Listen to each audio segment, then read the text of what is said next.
buenas tardes, estimadas estudiantes del curso de material didáctico para la educación preescolar. Es un placer para la Cátedra de Educación Preescolar y para mi persona estar este día aquí dando la segunda videoconferencia de esta asignatura. El día de hoy vamos a retomar algunos conceptos del capítulo número 1. Además vamos a abordar el capítulo número 2 y el capítulo número 6. Posteriormente, si hubieran, vamos a tener un espacio para aclarar dudas y al final de la videoconferencia vamos a tener un momento para recordarles sobre el proyecto y la tarea número 2, que es las entregas posteriores. Ok. El día de hoy vamos a hablar un poquito de algunos conceptos que ya vimos en el capítulo número 1. Uno de ellos es el concepto de neurociencias. Tenemos que este concepto está conformado por dos palabras, la ciencia y neurociencia. Quiere decir todo lo que tiene que ver con el conocimiento y el neuro, toda la parte de nuestro sistema nervioso. Dice que las neurociencias es la disciplina que estudia el cerebro humano y sus implicaciones en la educación.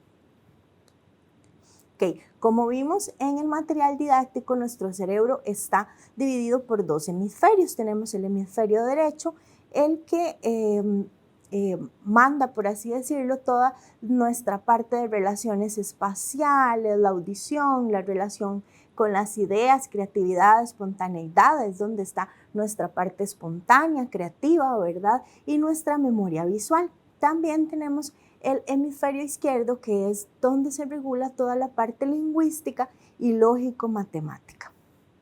Dentro de las teorías que vienen en el material didáctico sobre las neurociencias y el funcionamiento del cerebro, tenemos el cerebro triuno, que el cerebro triuno está conformado por tres capas, la capa reptiliana, límbica y la neurocorteza.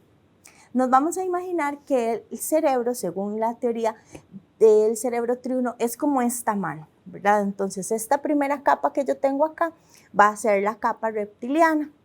Esta segunda capa que tengo acá, que sería mi dedito gordo, va a ser el cerebro límbico y todo esto de aquí, la neurocorteza. ¿Okay? Entonces, esta teoría es muy importante para nosotros como docentes de preescolar, porque vamos a tener que en el cerebro reptiliano es como toda la parte primitiva, ¿verdad? Entonces, si el niño está con su cerebro reptiliano, con su parte primitiva muy atenta, va a estar siempre así, como con los pelos parados, dice uno, ¿verdad? O sea, con esa parte del cerebro muy activa y va a estar sumamente predispuesto a sus temores, a sus reacciones. En cambio, la parte límbica, ¿verdad?, tiene que ver más con la parte emocional, y si nosotros nos logramos adentrar con la neurocorteza, ya vamos a estar trabajando todo lo que es la parte racional. Entonces es muy importante tener en cuenta esto en nuestra aula para poder crear ambientes que nos lleven a poder adentrarnos a la parte de la neurocorteza y mantener a los niños pues en un estado más racional y con mayor apertura al aprendizaje. También tenemos pues la teoría del cerebro total. En ella nos dice que el cerebro es un todo, que todas las partes del cerebro están vinculadas y que se relacionan y se impactan entre sí. Por lo tanto, nuestra función pedagógica va a ser pues estimular el desarrollo del cerebro. Es muy importante que el cerebro lo vamos a estimular desde la etapa prenatal, como a través de la estimulación sensorial, ¿verdad? Que eso lo trabajamos mucho en la primera videoconferencia.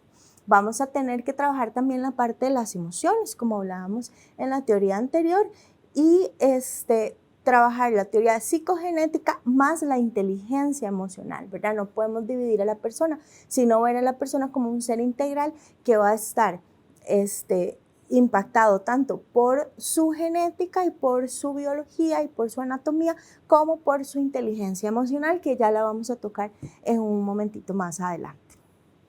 Okay, dice que la inteligencia emocional nace en los años 80 con Daniel Goleman y él habla de capacidades emocionales. Él decía que nosotros tenemos dos tipos de inteligencia, una que piensa y una que siente, ¿verdad? Entonces él apuntaba más hacia la inteligencia que siente. ¿Por qué? Porque la inteligencia que siente nos va, como decíamos anteriormente, a abrir, a tener mayor apertura para el aprendizaje. Entonces él apuntaba, que esto es muy importante, apuntaba hacia una adecuada expresión de esa inteligencia emocional que nos lleve al manejo, a la expresión y a las relaciones positivas entre las personas, más que a una represión de esos sentimientos. Él no habla de sentimientos buenos o malos, él habla solo de la expresión de los sentimientos.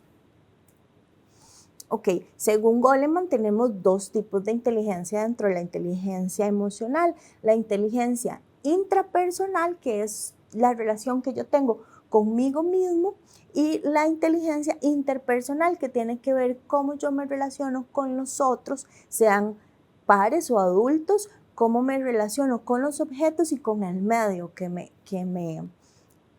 con el medio circundante. Él hablaba de un aprender para aprender, o sea, de seguir siempre aprendiendo, como les decía, de abrir espacios para el aprendizaje y de que trabajar con las personas para que ellas tuvieran esta apertura hacia el aprendizaje. Tenemos que a partir de esta teoría de la inteligencia emocional se abre la teoría de las inteligencias múltiples, las cuales, como vemos aquí, son la interpersonal y la intrapersonal, de la que ya hablamos un poquito. También se incluye la teoría musical, que tiene que ver con el manejo de los instrumentos musicales, del canto, del oído musical, no solo tanto de la interpretación, sino también como de la escucha y el disfrute y el deleite de la música. También tenemos la inteligencia lingüística, que tiene que ver con toda nuestra expresión, tanto oral como escrita. La parte lógico-matemática, que es demasiado importante impulsar en nuestros niños y niñas de preescolar, ¿verdad? Que tiene que ver con todo nuestro razonamiento matemático. La inteligencia físico-sinestésica, que esa es la que entra en nuestro proyecto, ¿verdad? Hay que prestarle bastante atención porque nuestros niños son niños en movimiento.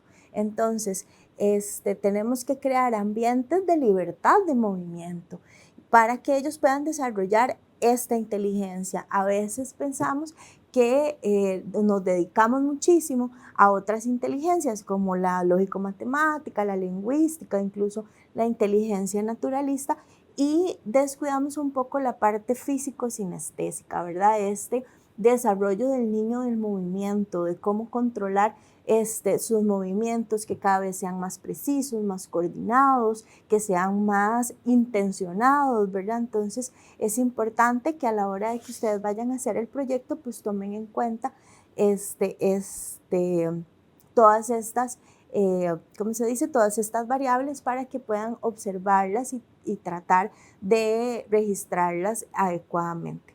También tenemos pues la inteligencia espacial visual y la inteligencia naturalista. Dentro de nuestro estudio vamos a dividir las áreas del desarrollo en tres grandes áreas: la cognitivo-lingüística, la psicomotriz y perdón, se me fue la palabra.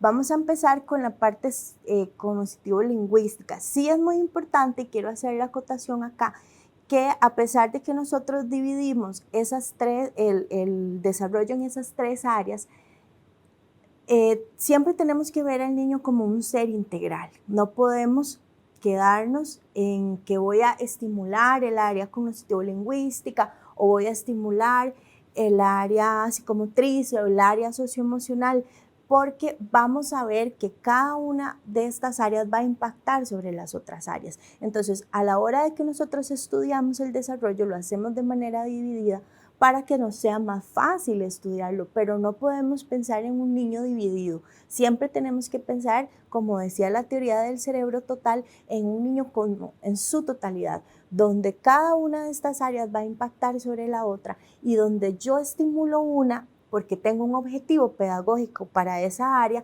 pero voy a estar consciente de que están las otras dos áreas siendo impactadas y de que también yo tengo que estar observando esas dos áreas y no las puedo descuidar. No hay una más importante que la otra, todas favorecen el desarrollo integral del niño. Entonces tenemos que en el área cognitivo-lingüística, la extracción que nosotros hacemos de la información del ambiente nos permite construir aprendizajes. Por ejemplo, cuando un bebé está empezando a gatear, todo lo que hay alrededor es información. Esta mesa que está dura, la textura que es lisa, la temperatura, que si está frío, que si está caliente, es información que el niño va a ir extrayendo en la medida en la que pueda irse desplazando y pueda ir manipulando el medio que tiene alrededor. Entonces vamos a tener que esa manipulación va a ser a través del sistema sensorial. ¿Cuál es nuestro sistema sensorial? Pues nuestros sentidos a través de nuestros ojos, de la escucha, del olor, del sabor, de los objetos, ¿verdad? A través de las sensaciones que vamos a tener a través del cuerpo, porque a través del cuerpo es de donde empezamos a aprender. ¿Okay? Y a través también del lenguaje, de todo el lenguaje que el niño reciba de ese medio. Y a través del lenguaje también es que va a poder hacer la construcción de esos aprendizajes y poder concretar ese aprendizaje, ¿verdad? Cuando ya empieza a decir sus primeras palabras, cuando puede hacer oraciones, frases, puede externar esa construcción de aprendizaje que ha hecho. Okay, vamos a empezar con lo que es la parte de la percepción y la discriminación visual. La percepción y la discriminación visual tiene que ver con toda la información que entra a través de nuestros ojos, todo lo que tenga que ver con las características particulares de los objetos, los colores, las formas, el tamaño, todo eso el niño lo va a poder aprender a través de su percepción y discriminación visual. Tenemos que empezamos a aprender a través del cuerpo. Empezamos y siempre seguimos aprendiendo a través del cuerpo, pero a través del cuerpo es el canal principal que tiene el niño para aprender.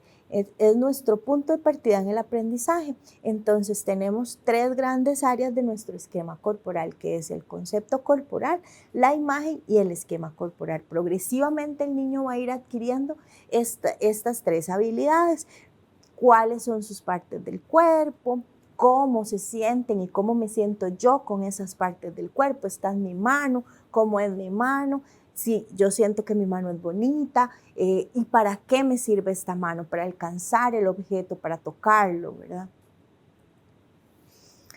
Posteriormente vamos a tener lo que son las relaciones espaciales. Las relaciones espaciales van a estar divididas en las que yo puedo hacer o construir a través de mi propio cuerpo, conmigo mismo, la que puedo hacer a través de mí en relación con los demás y también las que puedo hacer a través de los objetos. Por ejemplo, conmigo es todo como yo me posiciono en el espacio. Bueno, si yo estoy en el centro, si estoy en una esquina, conmigo y con los demás, si estoy a la par de fulanito o si estoy a la par de Pedrito, si estoy debajo de una mesa, si fuera con los objetos y entre los objetos mismos, bueno, la crayola que está a la par del pilot rojo, la silla que está sobre la mesa azul, ¿verdad?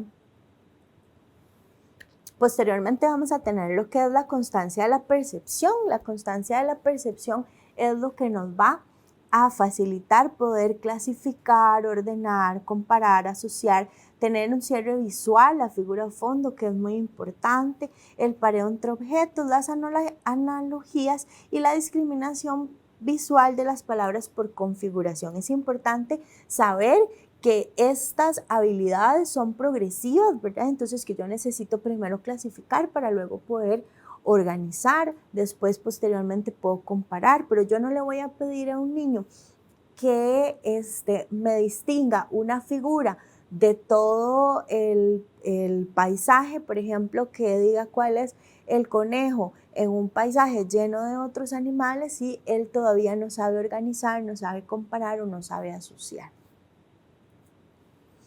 Okay. Tenemos lo que es la memoria visual, esta es muy importante, desarrollarla con los niños, es aquella memoria que me permite traer recuerdos de objetos que ya yo he visto con anterioridad. Entonces el objeto no está presente, pero yo puedo recordar que en la mañana estuvimos trabajando con una crayola azul, que el día anterior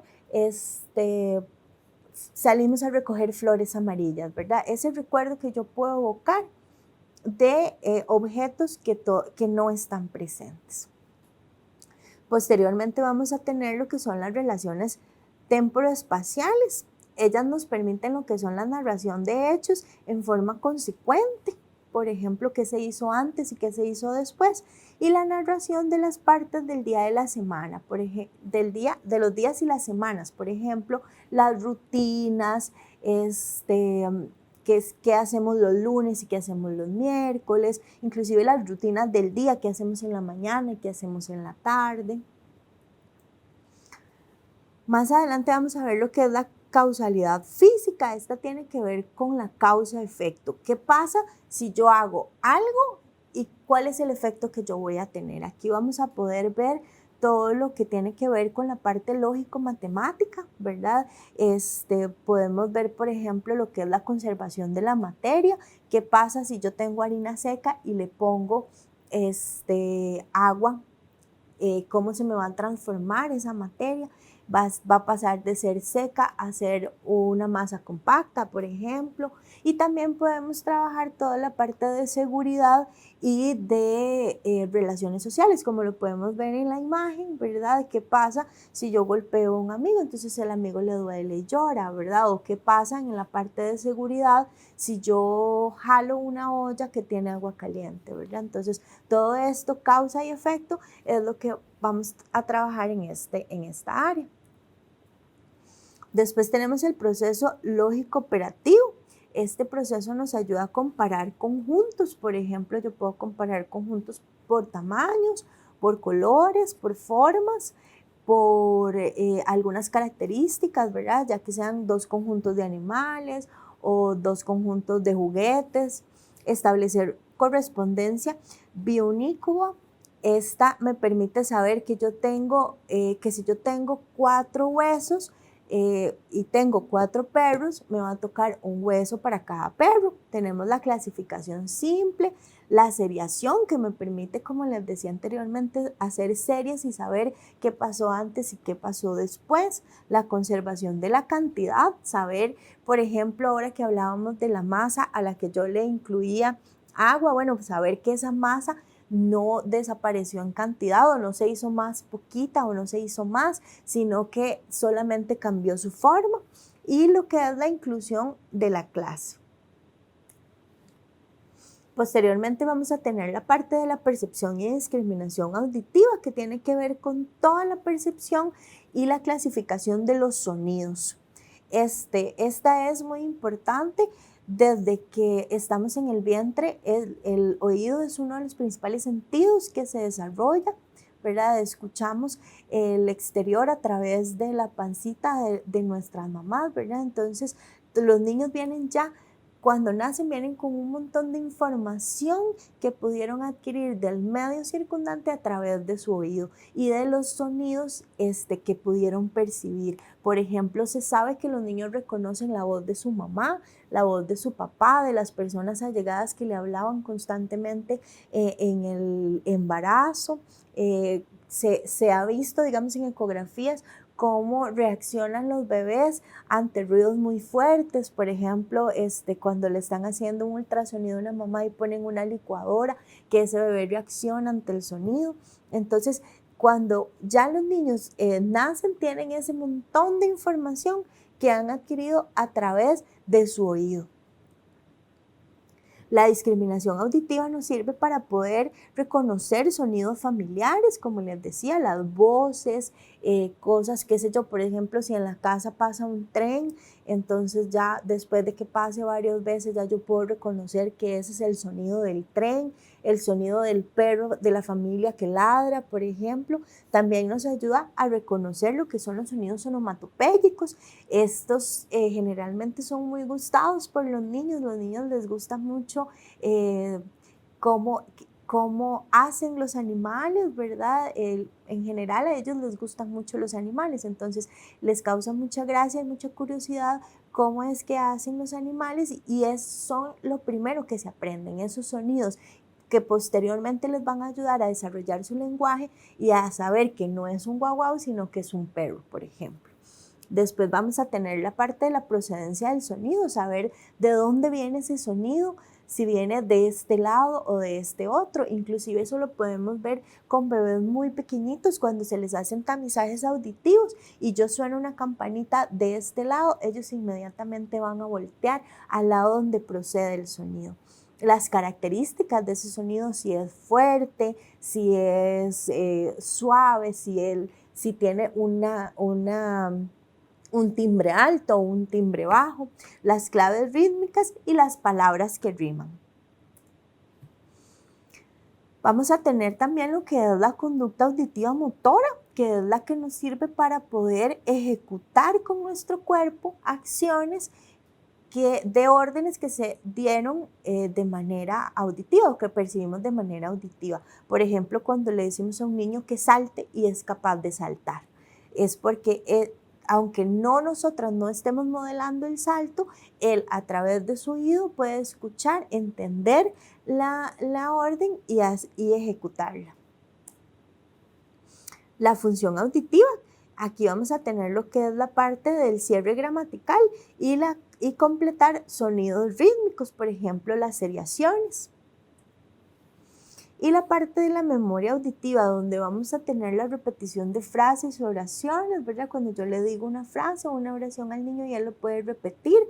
La memorización de los sonidos, por ejemplo, si yo hago una serie de pulsos y que él los pueda memorizar y ejecutar posteriormente, y destacar elementos de la narración. Por ejemplo, cuando nosotros estamos contando un cuento y yo hago preguntas al final o en medio del cuento, digo cómo se llamaba tal personaje o cómo era que hacía tal otro personaje, ¿verdad? Es muy importante que para la memoria auditiva, pues nosotros formulemos actividades que sean acordes a la edad de los niños, ¿verdad? No podemos esperar que se destaquen elementos de la narración con niños muy pequeños, pero sí podríamos pensar en la repetición tal vez no de frases, sino en la repetición de sonidos, por ejemplo. Vamos a tener la parte del sentido rítmico, que se divide en lo que es el pulso, el acento y el ritmo. Y el canto, que tiene que ver con la entonación, la respiración, la intensidad, la velocidad, las preguntas y las respuestas, el canto con acompañamiento, la audición interior, y el canto grupal e individual.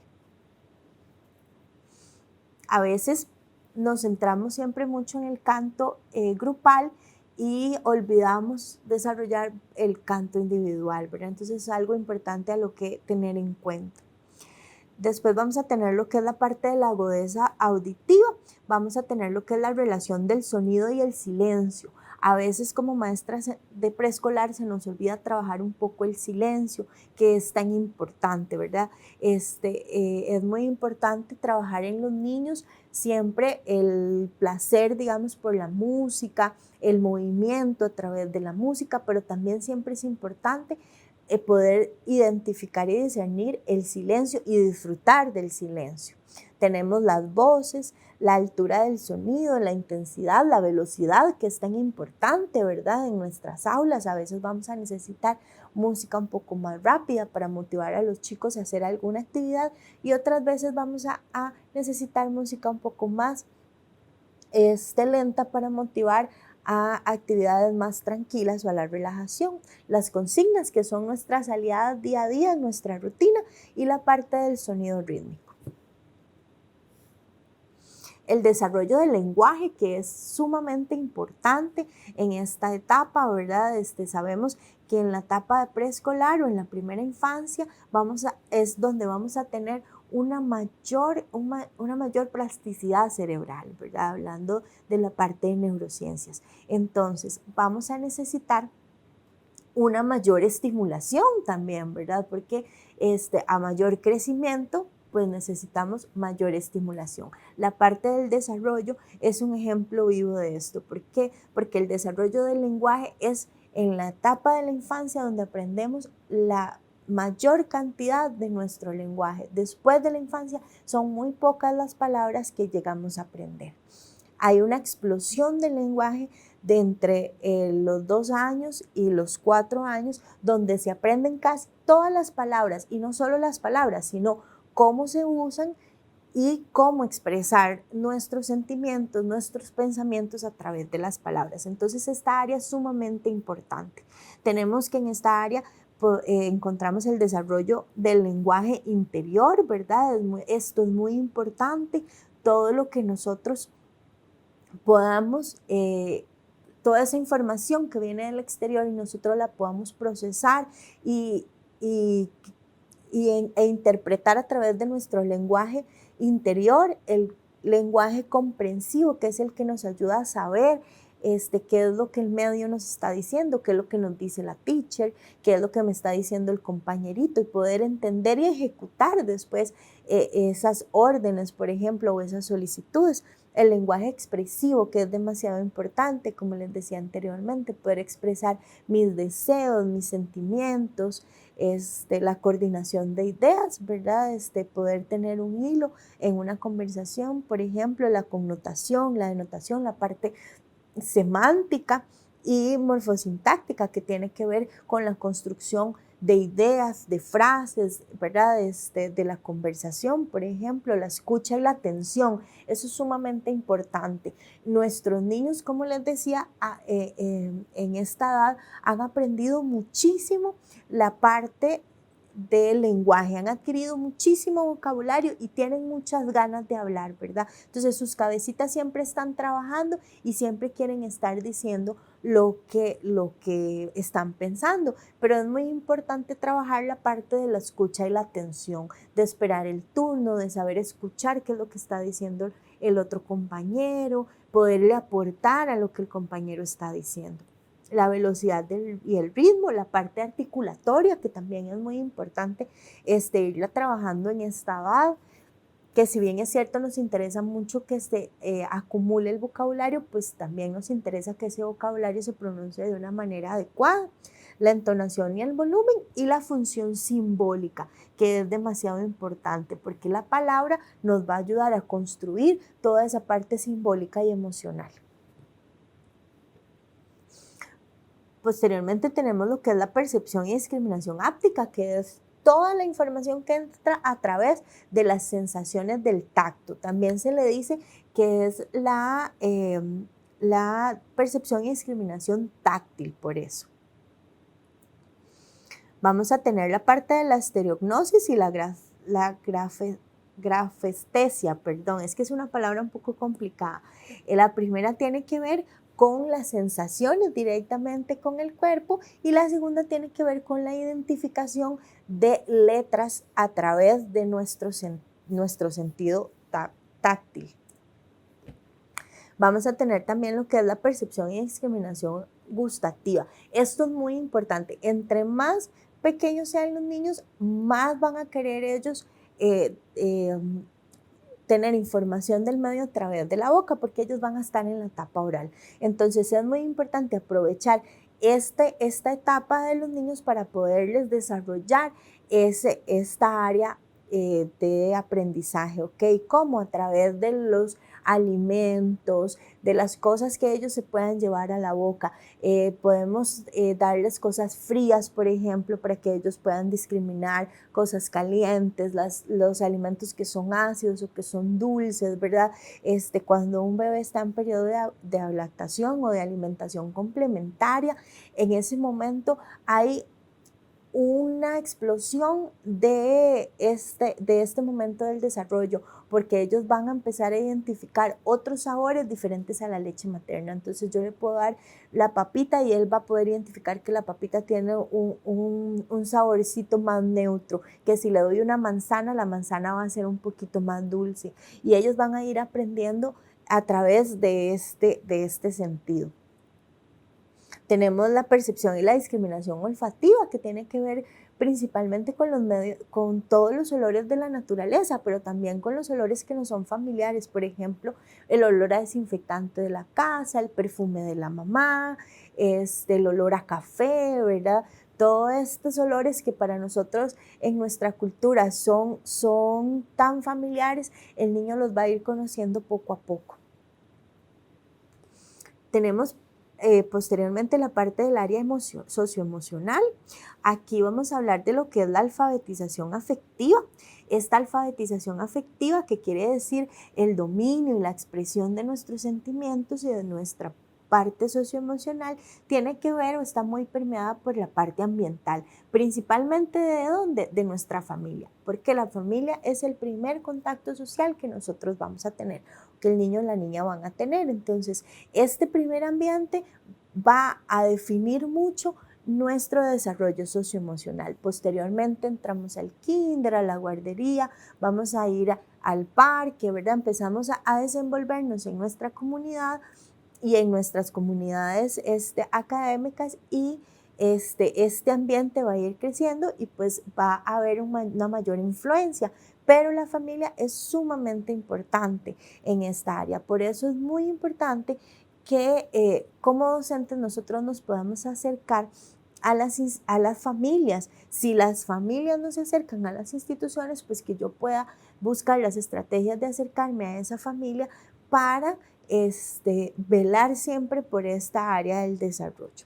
Vamos a tener la parte de dependencia, que quiere decir la parte de construcción de lazos sociales. Es tan importante para un niño poder separarse de los que le son significativos como también poder construir lazos tanto con esas personas con las que vive diariamente como con las personas que va conociendo, con la maestra, con los otros niños o con las otras personas que trabajan en la institución. Por ejemplo, tenemos que cada niño es singular, es diferente, por lo tanto cada relación que establece con los demás también lo va a hacer. Para eso necesitamos espacios de diálogo y espacios donde el niño sienta la seguridad de poder expresarse libremente y poder relacionarse y crear estos lazos de los que hablaba. Vamos a tener la parte del nicho afectivo, que eso es sumamente bonita, porque el nicho afectivo lo que quiere decir son aquellos lugares que nos proporcionan seguridad, donde nosotros nos sentimos felices, ¿verdad? Y donde queremos estar. Entonces es muy importante crear en nuestras instituciones nichos afectivos. Y por último, la parte del paradigma de la ternura.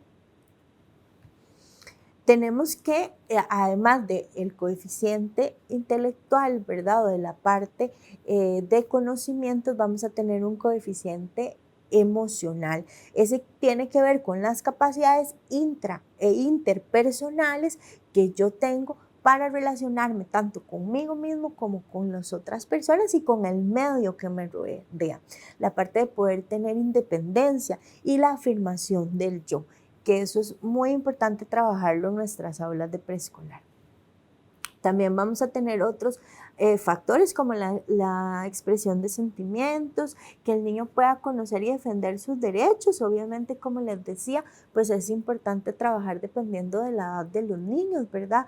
Pero sí es muy importante estar posicionadas en un enfoque de derechos, y para yo poder enseñar al niño sus derechos y que él se pueda defender, primero yo tengo que respetar y conocer esos derechos que el niño tiene. Entonces podemos trabajar esto desde con niños muy pequeños, por ejemplo, el derecho a la intimidad cuando le cambio el pañal a un bebé, que no se lo cambio delante de todos los demás niños o en un espacio poco apropiado, sino que tengo un espacio en el aula adecuado, higienizado y con privacidad para que el bebé se sienta tranquilo mientras yo le cambio el pañal, que pueda cumplir y conocer sus deberes. Esto también es muy importante. Desde muy pequeñitos podemos empezar a trabajar qué lugar me corresponde a mí en esta sociedad o en esta institución, en esta comunidad, en esta familia, y cuáles son las cosas que como persona me corresponde hacer, ¿verdad?